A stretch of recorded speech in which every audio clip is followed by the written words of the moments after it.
The last session of the programme is called Reflection and CPD, and it aims to focus on the individual and his or her CPD needs. Now, we focus very much on strengths as well as areas for development. The session aims to help people understand reflective practice. It may be that people have never come across reflective practice before, so it's an introduction to them and a refresher for people who are more experienced but who may not have thought about reflective practice and the theory about it more recently. So when you're thinking of CPD, anything can be CPD. Just about anything we do can be CPD because we're learning all the time. I learn an enormous amount from participants, so just doing what you do is a learning opportunity.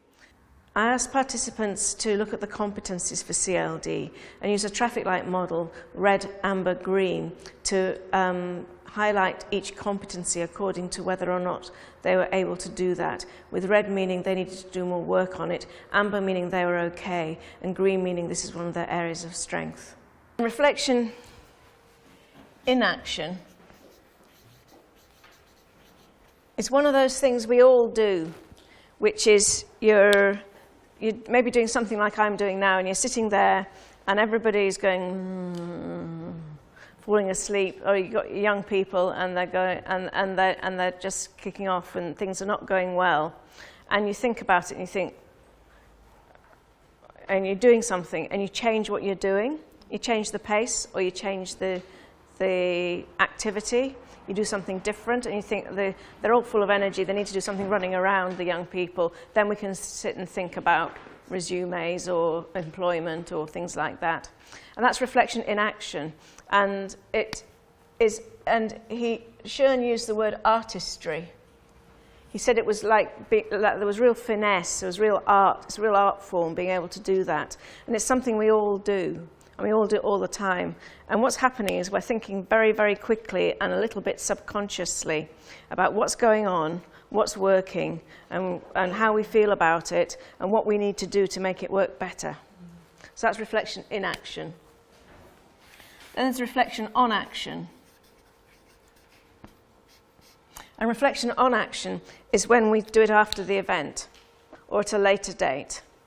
And it's a bit like what I told you about me and resilience, is at the time when you've done a session say you've done a session with young people and it hasn't worked, you think, oh God, it was awful, it was really bad, and I don't know why I did that, and that's how you reflect on action at the time.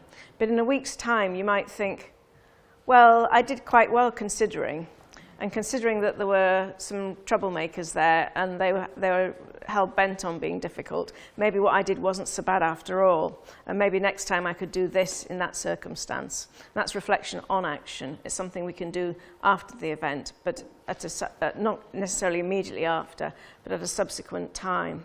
So it's like me with my resilience. At the time, I'd tell you about how awful it was, but over time, I think, yeah, something different.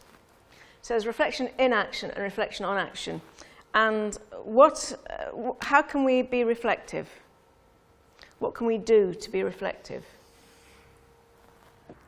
I asked participants to do a reflective piece, to write a reflective piece about when they'd really learnt something, and about the where, when, and how they'd learnt it, and the implications for their practice. And we then shared those in groups. Finally, as a celebration of the programme, I asked participants to do a collage of themselves as a CLD worker, highlighting areas of strength and areas for future development. And we then shared those in the plenary, and it was a good closure to the programme.